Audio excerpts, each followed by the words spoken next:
Hi and welcome to The Practice Gap, the podcast for closing the gap between the practice you have and the one that you want. I'm Elisabeth, a chiropractor, a business owner, coach and entrepreneur on a mission to help you move from frustration and overwhelm to clarity, focus and joy in practice.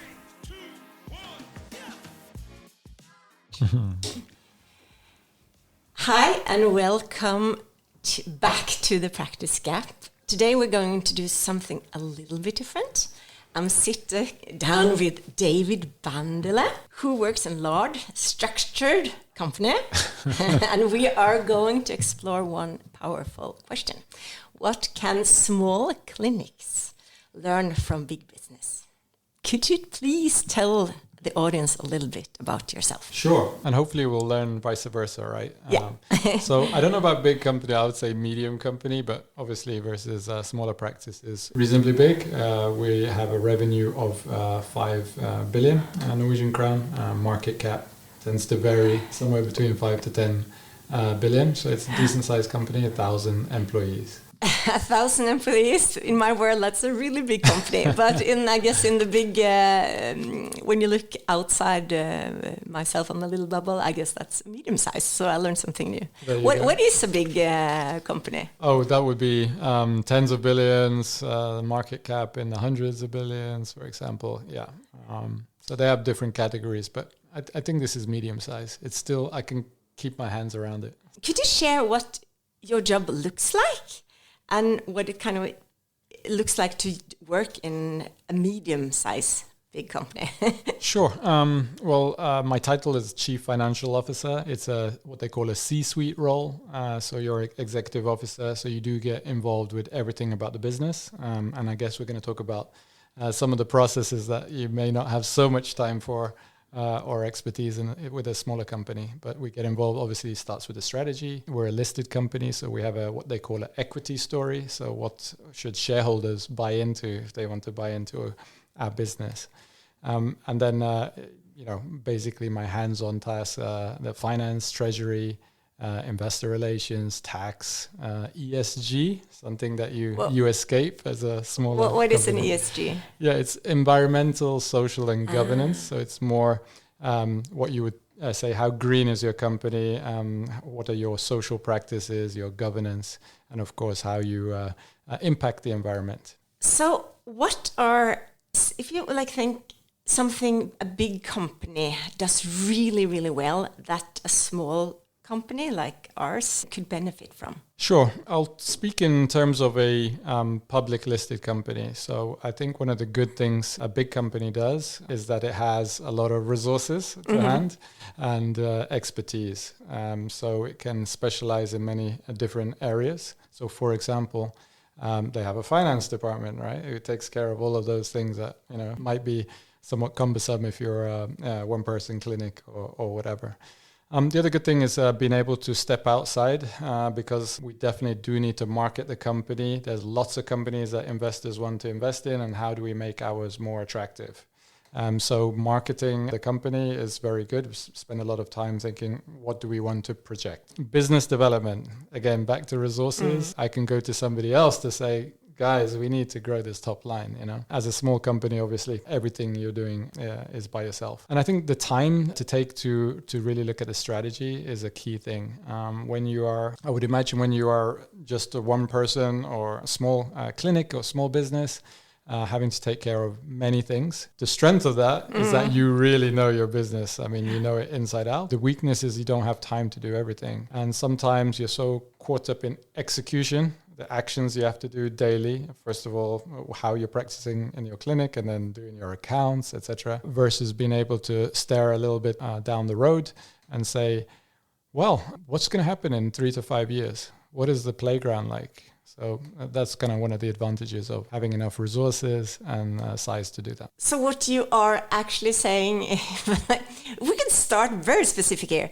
What I hear you say is set aside time to put together a strategy. Correct. Is that would that be kind of like the first thing you would do, or would you? I was going to do a little bit more kind of intro questions, but we just came straight into this one. I think everything tied to strategy would be the first thing, but you could sort of start with a, classic big company is your mission statement. What's the why? Mm-hmm. Why do you are we exist? here? Exactly. Yeah. And how are you going to impact that? And what are you aiming for? So I think you got to be clear within yourself in order to, because you're going to be telling this to the rest of the world and trying to convince them to buy into your company. Same as you would try and get people to buy into your practice. That is definitely the key. If you don't know what you're doing and why you're doing it, then you may not get to where you want to go. And also from experience, a lot of small clinics actually never sit down and do that. You might kind of know in your heart you're not why, but it's very different to actually sit and write it down. What is your why, compared to something dreamy, wish-washy, to actually have a sentence? Yeah, and it's understandable because actually probably the passion is your why. You know it, you live it. Yeah. But then again, are you objective enough to hold the mirror and say, yes, this is truly what I want? Hopefully it's yes. But along the way, are you getting there? That might be more difficult. So I think sometimes it's good to be different people to give you an outside-in sort of view on things. And again, I'm speaking more from a public company. So we're very much in the spotlight and we very much want to project out there. But I think at the end of the day, you should also turn things around to see what your strengths are. And often with big companies, the starter or the person who founded the business probably knows the most. And then over time, depending on what your business is, you gain lots of knowledge, expertise, etc., of course. But then when you have professional management, are they as passionate? Do they understand the business as much? And yet those are the people marketing it. So there is probably a middle ground there. Yeah, so that one of the strength of a small business, the people in it kind of knows, or at least the owner knows has to know everything about the business. Has to know everything about certainly what you're doing, your mission, and what you actually produce or service. Mm-hmm. So when you look at how your company sets goals and also track performance and build teams, what practices do you think could be useful in a small clinic? Yes, so I would say a small clinic is typically partnership. You have the concept of equity, and depending on how many partners you have, you share. Say let's make a fictive clinic. We have a clinic with 2 owners and 3 people kind of renting their space in the clinic. So a clinic of 5. Exactly. So always the people with the equity bear all the risks and responsibilities and rewards, right? Mm-hmm.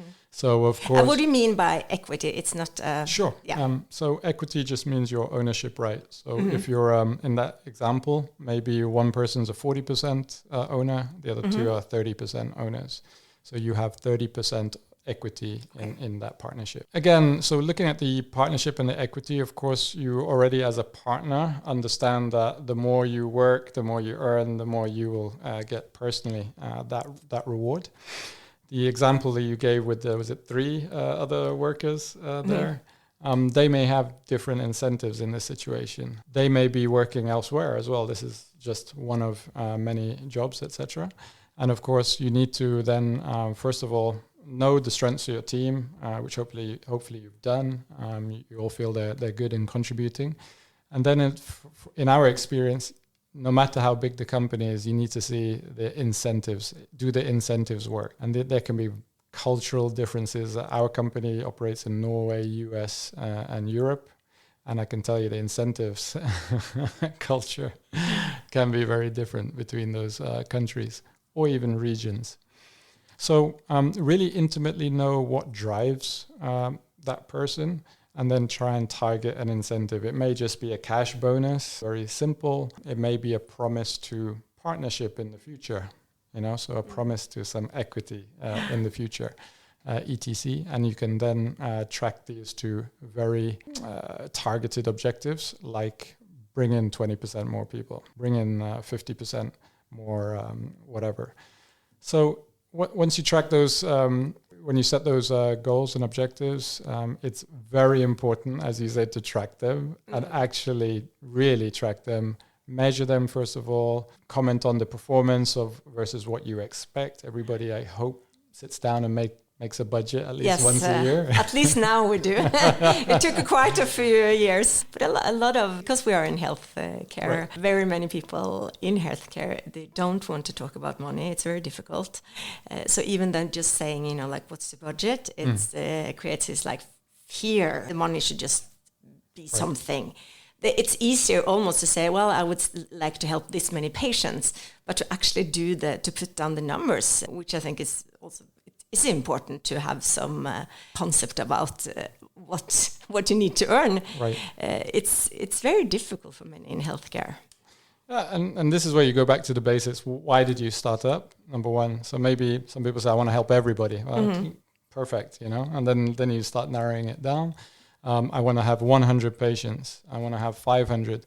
And that's why you should set your strategy. Say, in 3 years' time, I want to go from, you know, the one patient I have today to 500 patients, for example, and then track that. And of course, you know, you will have to reset along the way, but at least have something to go for. It's like doing a run, right? 5,000 meters. You know, it's if you just say go and run 5,000 meters, you'll do something. But if you set some goals and targets. So a good strategy, if you're starting out, is to sit down. Okay, in 5 years, I want a practice where I have helped 20 patients a day, 100 in a week, or 400 a month, or something like that. You need to have a specific number. How do you, just to go back to the incentive, do you have any suggestions on us, if I'm a clinic owner, what actually drives the person in front of me? Because, I mean, you make assumption, but how can I find out what really motivates them? If it's money, if it's time off, it's something else. Have a direct conversation with them, understand their lifestyles and why they do what they do. And again, I think it boils down to whether they want to limit their time or whether they want to maximize their return or their income, for example. And I think a good combination of all those as you grow is crucial. And again, the strength then, being small, is that you can customize all of this. In big companies, you tend to have to standardize so that to make it work and function. But you can very much sort of get to know that person, your employee or your partner, and really sort of target then. So also when it comes to objectives, maybe this person is better at marketing and they should focus more on those and take those objectives for the benefit of the partnership. And another person maybe is just better with people generally, so they could probably follow up and ensure that you know, you have a environment that patients want to come back and repeat, for example. Just to give some examples. But when it comes to specific tools, really it boils down to, like you say, what they like that is maybe non-monetary. That might be flexibility in time versus monetary, and you'll soon understand the motivations of when you have those conversations. And it's most of us who's been working for a while, we know they're different, but maybe we're not very good at actually ask them, and we may make assumptions because we are this way, or many people are like that, and to actually explore, to take time to explore, what are your motivations? Exactly. And you'll be surprised sometimes. Yeah, definitely. All right.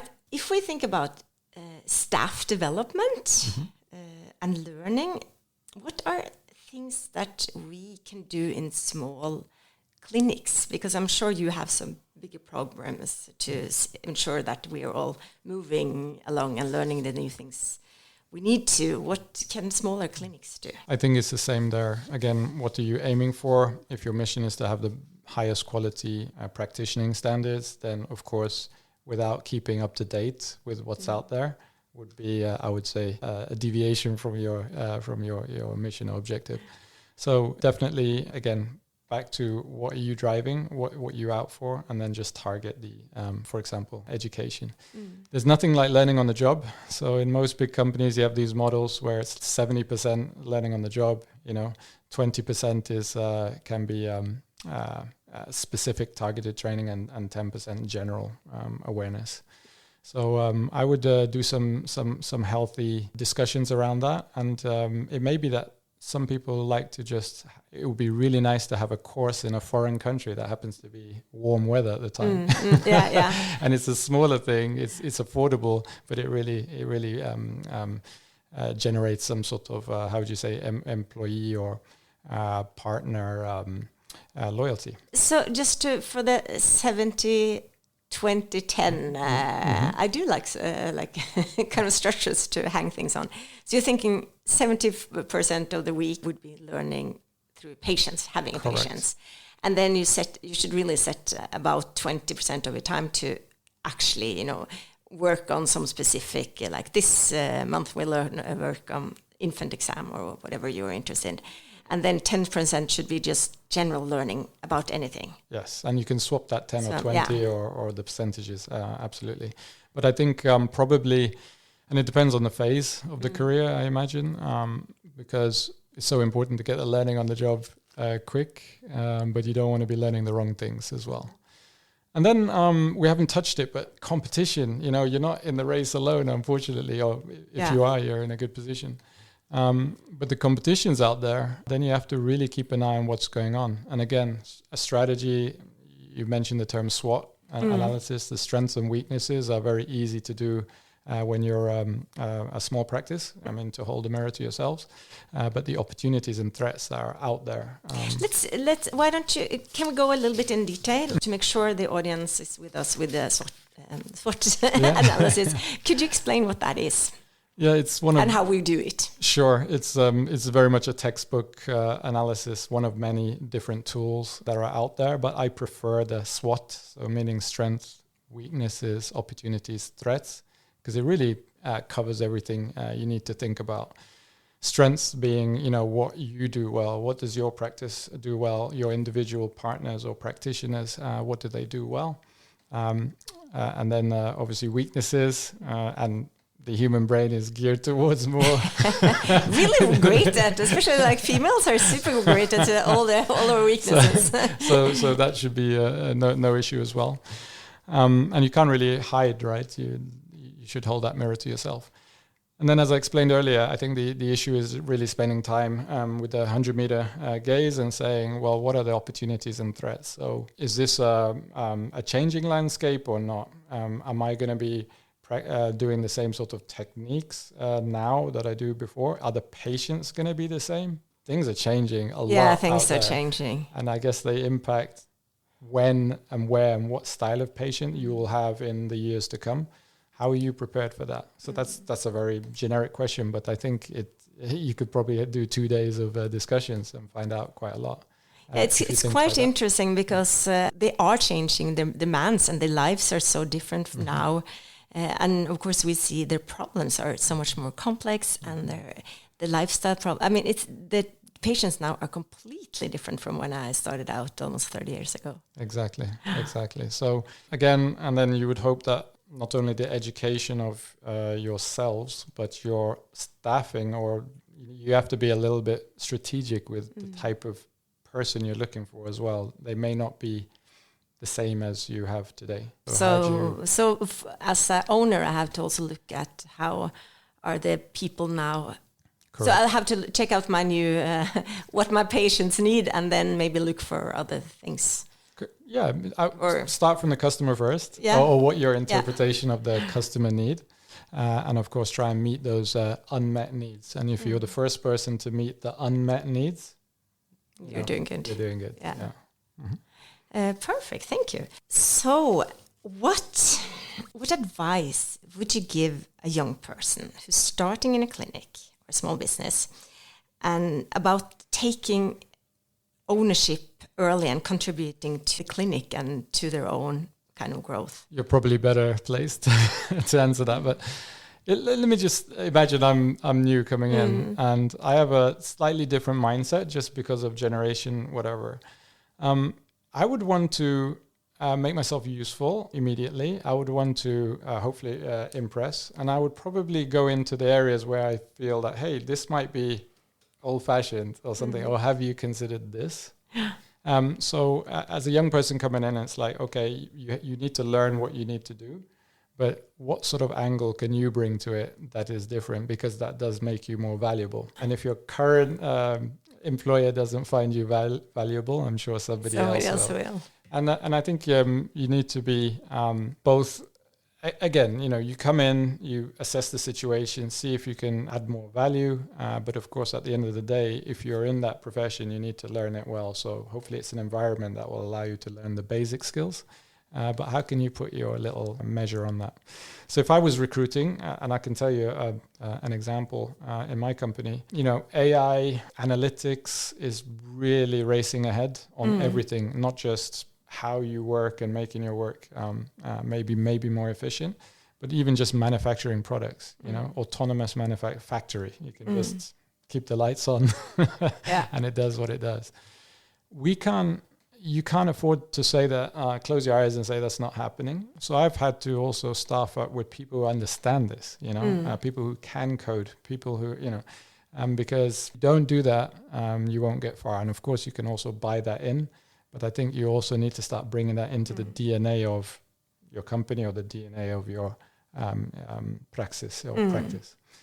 That's important. So owners tend to know everything, right? And you tend to do, but you don't know your environment change as well, and that's what maybe. So maybe spend even more time on like what are the new challenges, what are the new things we need to know and new thing how we can change the strategy. And then I'm not sure about, because things are regulated in your business and maybe pricing is regulated, but I know we've had discussions about value, right? Value pricing. Value pricing. It's not restricted. No, it's not. You can choose your own price. Okay, you can. Yeah. Well, that's a good thing because especially in this environment that everything is getting less personal, I think that's a huge gap for people who tend to have whose business is close contact with people. Because you provide a service, but you also provide a listening service, and you are hopefully holistically trying to make that person enjoy life in a better way, right? And I would say that's a lot of value. Yeah. So if you're caught up in a very standard pricing model, either because of competition or regulation, if it's unrestricted, that's great. But I really think that's an area where you can maybe differentiate your pricing to the service that you provide. Because I do believe you provide a kind of quite holistic service. It's not just fixing the acute problem at hand. How could you give some example what you mean about different pricing? Because this is a big discussion among a lot of my colleagues. If I've been working for 30 years, should I take a different price than somebody who's working for 10 years or 5 years? Should it be pricing based on time? Should it be pricing based on expertise or extra knowledge? Do you have could you just general feel it? Think about this and have some, what are your thoughts about it? My answer is again, back to the question is what value are you providing to that person? Some patients may just want to be out the door as soon as possible. And that's what they pay for. To me, that would be the starting point. You are offering your immediate service to address the issue. But I imagine a lot more of your patients hang around longer. And if you have patients that repeat, it's not just, unless they have a really serious chronic problem, that's the same thing. It's probably not just that, right? There's something else that you're providing. So it's trying to, in a big company, you would go out and do these surveys and get price points from various people's, from potential customers. You may not be able to do that here, I'm not sure. But be bold and say, offer that, hey, you can stay longer where we talk about more holistic type of thing. And that can encompass maybe the different services you have in your clinic. I'm not sure. Probably people buy into the person. That's really what they do. But then why are they just getting the same price for you, as a person? I'm just being honest. And it may not be because you're more senior and know more about what you're talking about. It could just be the young person that has just got a different interesting take on life, maybe even outside the clinic, but it complements. Maybe they're a nutritionist expert or something. Hey, have you tried this? When I did this, I felt amazing, whatever. And people will pay for that. It's like a joint product, And I feel people will pay for that. But I'm not the expert. You should know your market. Yeah, I think also like when you go to the dentist, you get you have the standard cleaning, and then if you have a little bit of extra cleaning, or you take an X-ray, or you take they have you get a bill with like 17 different things. But you know what I'd pay for most? No pain, right? Yeah, you know what I mean? Course. Because it's like I never check. You have like I just get just fix this. Exactly. If you were to open your own clinic today, how would you start? Now listen. This is not a chiropractor here we're talking. Yeah, so I give the most respect to all the entrepreneurs out there who take the risks to do this on their own. Because honestly, it's serious. If you don't work, you don't eat. So I have a safe job. That's one of the pluses of being a big company. But of course, then we do things like we open new businesses, start a new business, decide to invest in a new business. And what do we look at? We definitely look at very definite things. Number one, am I, SWOT analysis. First of all, am I the right person to be an entrepreneur? Am I bold enough? Am I risk loving enough? Am I in it for the, will I get through the pain at the start? Okay, you need to answer all of those questions. Assuming you have all of those, then it is opportunities, threats. You'll do a business model, right? To say how many patients do I need to break even? Pay my rent. Pay your rent is the basic, or where's the rent, and but how many patients in that area? You should do some market sizing. That's what you do in bigger companies. Can I place there? Okay. What's the competition? Am I using reasonable assumptions, or am I just pointing high to the sky? So you just need to do your work. First of all, does this look like something it should fly? And what I would do is also take that to a few either colleagues or friends of mine to say, am I biased here? Or does this sound like something that would fly? And I tell you, if you put a business plan on paper, you quickly. Most people see what could work and what is exactly. So be honest. But let's say you've done that and you're in your new building. You've got your friends to come and decorate it for free, and all this kind of thing. But hopefully you'd have worked out like what can I differentiate myself from the competition, because you need a trigger. You need a trigger that it's not just one other chiro coming in. Why should those people change their habits and go to you? So there has to be some trigger. And one, it could just be a nice looking building, modern or something, I don't know, something different. Two, hopefully different services available in one. But of course, I think you really need to go out there. People aren't just going to walk in. That's the way the world is. You have to start somewhere. The good thing is, especially with all this digital media now, the exponential ability to market and convince people why they should at least come and open the door to you can happen quite quickly. Probably need to talk to these young people who know how to put your name out. Yeah. Influencers, etc. Or at least the version of that in your practice. I would also try and, especially as you get on, try and get into the boards or whoever controls some of the regulations in your industry, just so that you're known that ways, and hopefully maybe become a speaker or a figurehead for your organization in one form or another, so that your name is out there. And if you can connect your name to the lay audience, meaning just the general population, maybe for something different. Maybe you're a DJ, I don't know, but a very famous one, who happens to also have a health practice on the side. You can just use that connection. So that's the way I think you should do it. But you should be always honest to yourself. If what is your passion? If it really is to go into really not technical, very medical detail to help people, maybe that's a different path you need to get your name out with. Otherwise, if it's just to generally help people, try whatever works. So I can read from you, there are so many opportunities out there for us, the small companies, and the ones who haven't been put into action yet. Yeah. All right, so if I'm going to sum up a little bit, the big takeaway is start doing SWOT analysis if you haven't done them. Yes. They're all over. It's a textbook thing. You can Or you can also ask ChatGPT how to do a chat SWOT analysis in my clinic. Exactly. And then to really look at how the patients now are different from what they used to. And if you've been working for a while, maybe you should change something you do. And also start using all the AI stuff and all the new stuff that's out there, and to see, not be scared of it, to embrace it, and to see it, how can I use this for my advantage and for the patient's advantage, and also